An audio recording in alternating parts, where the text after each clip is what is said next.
Il me semble que la première chose à faire, c'est pas d'aller parler de sexualité, de pratiques sexuelles, de sodomie, de fellation à des enfants de 7 ans, 8 ans, 9 ans, parce qu'on a des gouvernants qui sont incapables de faire respecter une loi qui est celle d'interdire le porno avant 18 ans.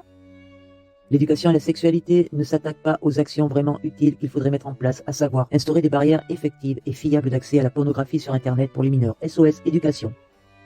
Versus. Nous, on demande très clairement de réorienter, là par contre je reprends votre formule, l'éducation dite à la sexualité qui deviendra sans doute l'éducation à la vie affective et relationnelle pour les adolescents qui sont une population à risque aujourd'hui avec une surexposition à la pornographie.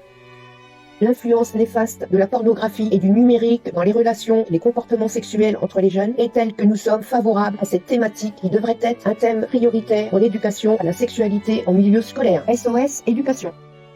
Promouvoir à la fois une exclusion des mineurs des lieux physiques ou virtuels diffusant des contenus pornographiques et une initiation des mineurs à ces mêmes contenus via des séances d'éducation à la sexualité, n'est-ce pas là une injonction paradoxale ?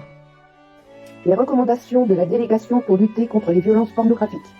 3. Appliquer enfin la loi sur l'interdiction d'accès des mineurs et protéger la jeunesse. Grand A. Bloquer tout site ou réseau proposant des contenus pornographiques sans contrôle de l'âge des utilisateurs. Grand 4.